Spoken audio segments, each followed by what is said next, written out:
Thanks for tuning in to today's episode of History's Greatest Battles. As always, if you know somebody that enjoys this genre of history, please share the podcast with them. This episode is being published on the eve of America's 47th election. While there is ample reason to doubt the phrase, government by consent, we nonetheless have, to a certain extent, legal frameworks in place to either tomorrow or one day take back the government from the oligarchy and corporatocracy that seem to control it now. Our battle today is what cemented the staying power of a people governed by consent.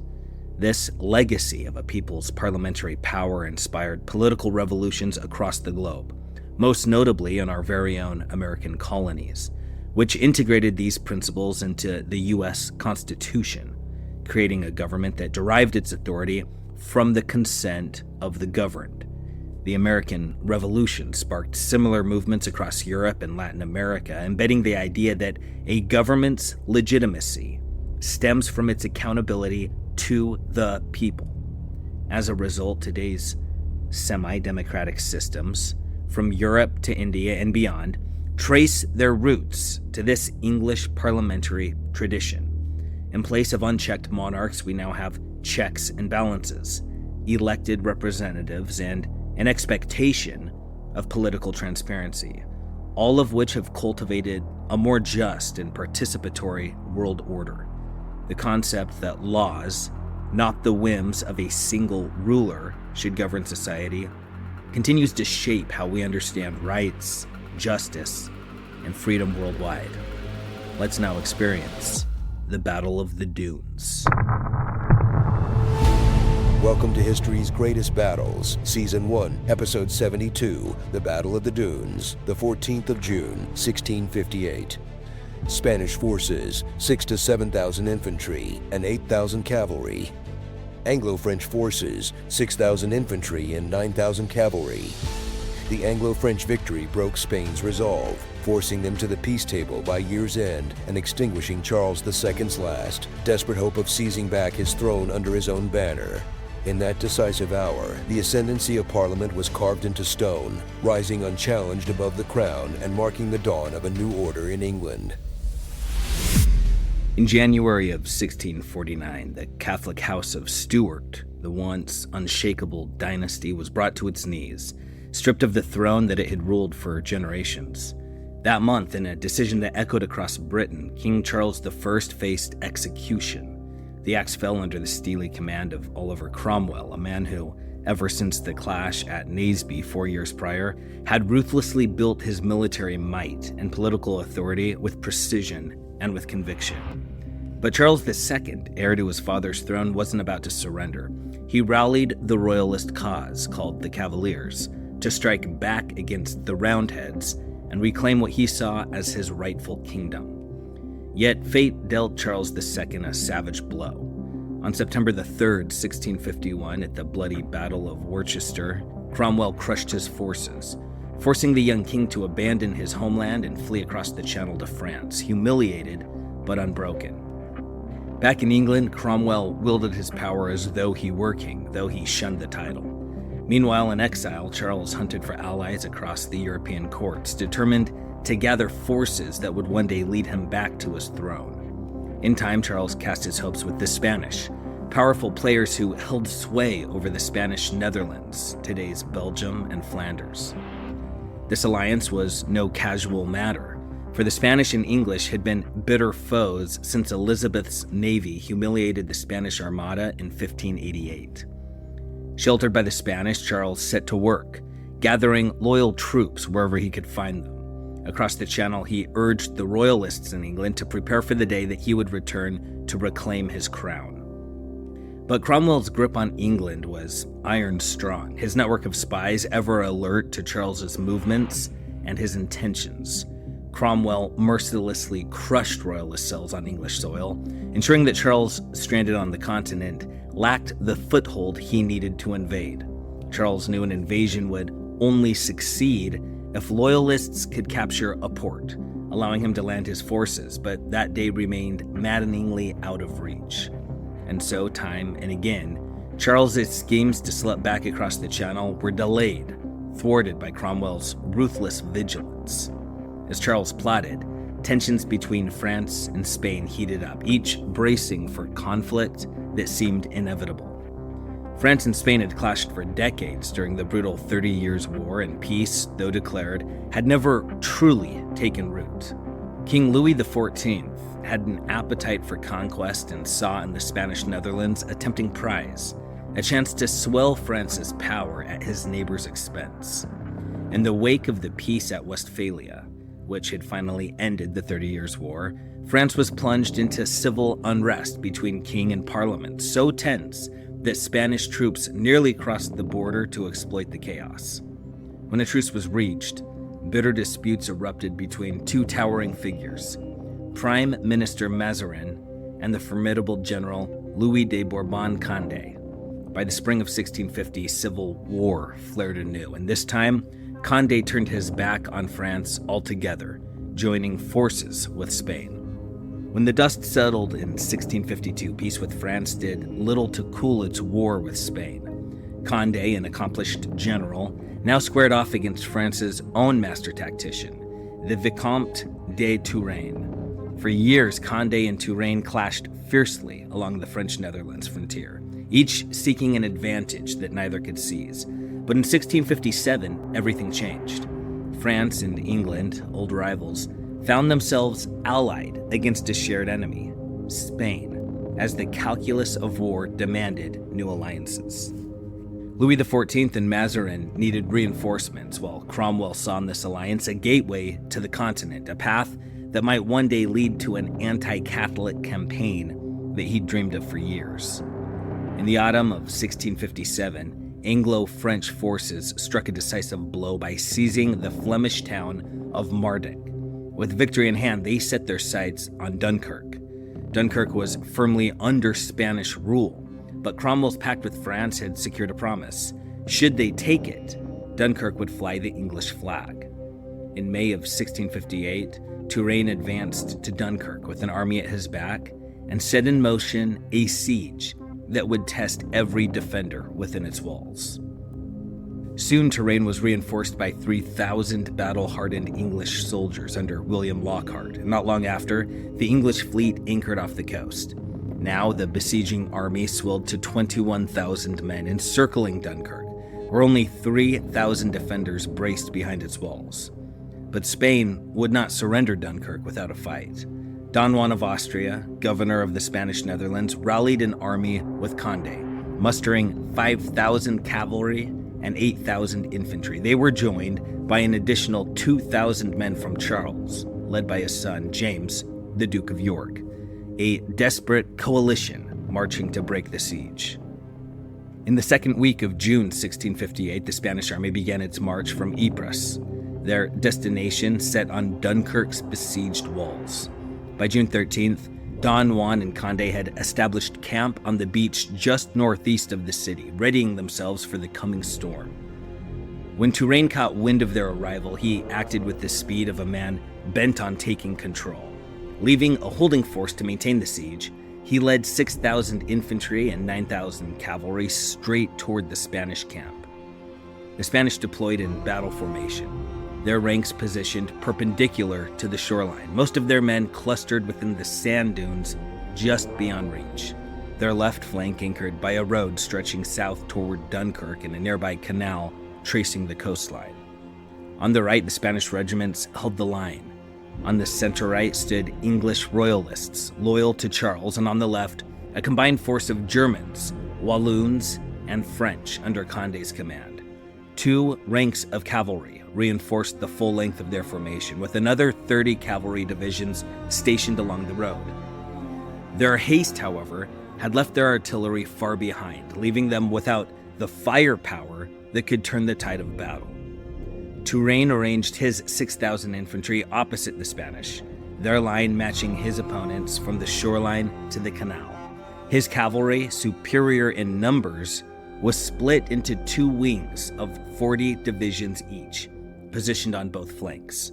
On the left, his horsemen lined the very edge of the beach, ready to strike. Initially, Don Juan had stationed some of his own cavalry along the beach, but when English warships appeared offshore, their cannons ready, he swiftly moved all his horse to the southern flank. Turenne, meanwhile, had wisely brought artillery from the siege lines, ensuring that he held the advantage. The Spanish, though, held one formidable position, a towering dune, rising 150 feet above the sands, commanding a view over the battlefield from their far right.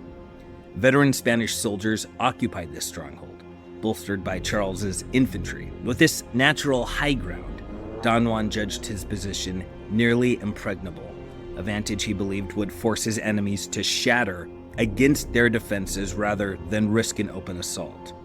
From end to end, his troops held the high ground, and behind them stretched level terrain, perfect for his cavalry to maneuver and charge if the chance arose. Around 8 a.m., the Anglo-French force arrived, drawing up opposite the Spanish. Turenne intended to halt his men some 600 yards out, giving himself a clear view of the Spanish line before deciding on any final adjustments to his strategy. But Turenne had not reckoned with the red-blooded fervor of Cromwell's British redcoats on his left. Facing the Spanish stronghold, these Protestant soldiers would not be held back. Ignoring orders, they advanced straight to within musket range, daring the enemy to open fire. When Spanish musket balls struck, claiming a few of their number, the redcoats didn't flinch. Without waiting for orders, they surged forward in a full charge, ready to wrest control of the dune by sheer force alone. French musketeers scrambled forward to offer cover fire against the defenders on the dune, but the English had no patience to wait. They were already climbing, single-minded and relentless.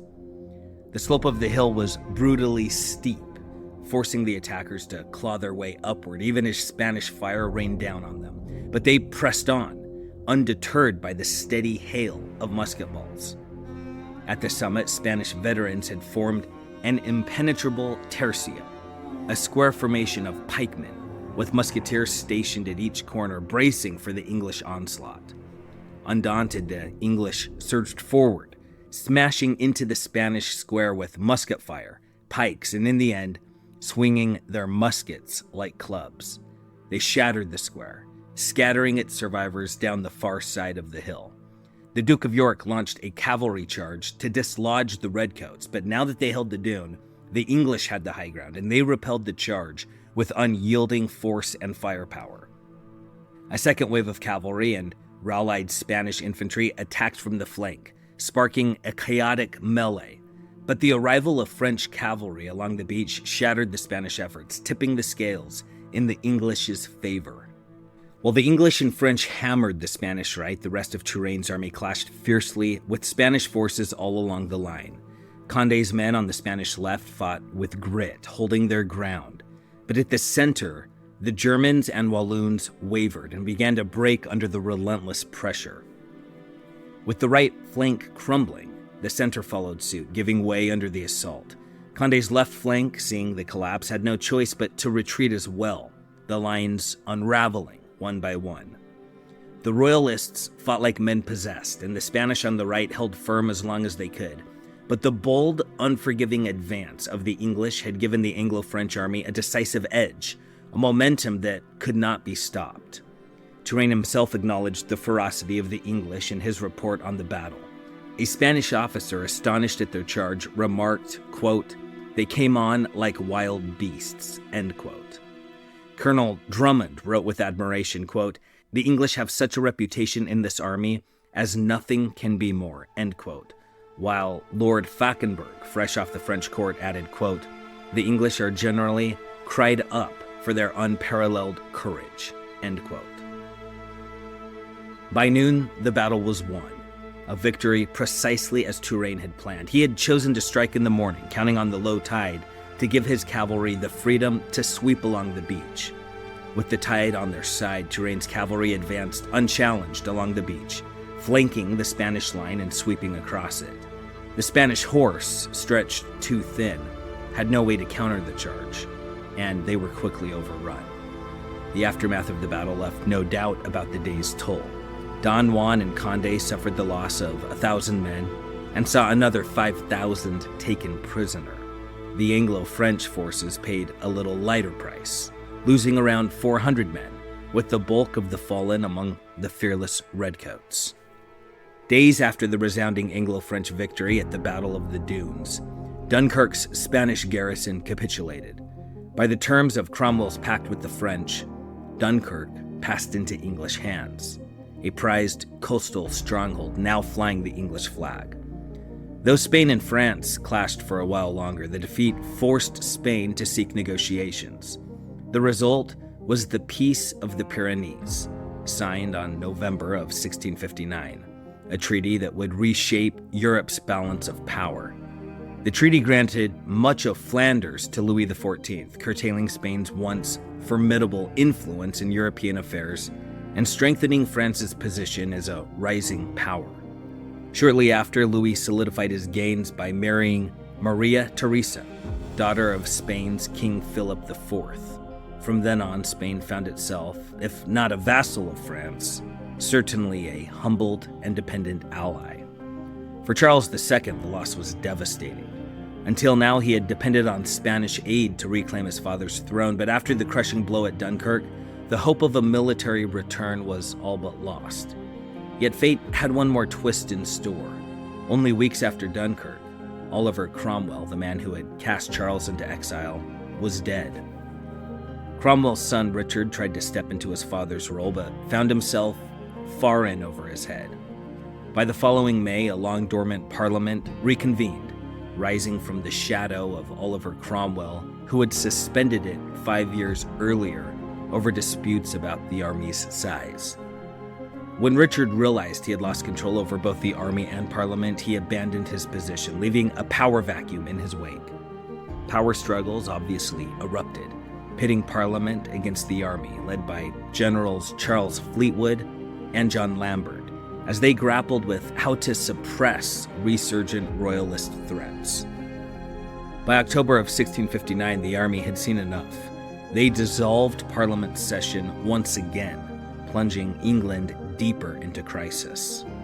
In desperation, members of Parliament reached out to General George Monk, stationed with English forces in Scotland, imploring him to restore order. Monk was no stranger to conflict. He had once supported Charles I and even paid the price with prison time under Cromwell's rule. Yet, ironically, he had later joined the Roundheads, serving Cromwell's cause with unwavering loyalty. But Monk's loyalties ran deeper than the battlefield. He may have remained a monarchist at heart, as his wife was, and with England in disarray, he concluded that only a king could restore order. In January of 1660, he led his forces south, marching on London and occupying the city just 5 weeks later. Lambert attempted to intercept Monk's advance, but his soldiers, starved of pay and supplies, deserted in droves. With Lambert's forces scattered, Parliament reconvened once more. Though some in Parliament eyed Monk with suspicion, others saw him as the answer to England's turmoil, willing to consider the unthinkable, the restoration of the monarchy. Monk reached out to Charles II, who by now was feeling the strain of his dependency on Spain, sensing their interest in him was waning. Spurred on by Monk and his royal advisors, Charles issued the Declaration of Breda, a statement crafted to win him the English throne.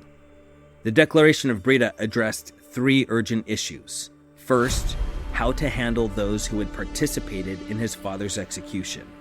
Second, what to do about the army, particularly regarding their overdue pay. And third, how we would respect the religious convictions of the English people. In the declaration, Charles promised a general amnesty for the regicides, with only a few high-profile exceptions. He committed to paying the army all that it was owed, and he assured his subjects of, quote, liberty of conscience, end quote, regarding matters of faith. But he made it clear, these promises would be upheld as Parliament saw fit, acknowledging their authority. And that was the linchpin of his return. Charles would reclaim the throne, but only by honoring Parliament's right to a lasting and respected role in governance. Before his father's downfall, and even during Cromwell's iron-fisted rule, Parliament had existed only at the whim of the chief executive. But from 1660 onward, the balance shifted. Parliament took its place as the senior authority in a constitutional monarchy, a change that would reshape the British government forever. Never again would an English monarch claim absolute power. Parliament's supremacy would shape not only Britain's future, but also the governments of its colonies in North America, ultimately influencing the very foundations of the United States. The Stuart dynasty would last less than 3 more decades.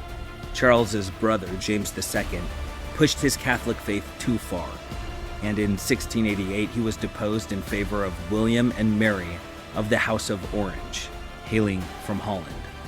This bold, earth-shaking moment, the power of the people to topple a tyrant king, sent tremors across the Atlantic, where in the North American colonies, it would ignite a spark that would one day blaze into a revolution.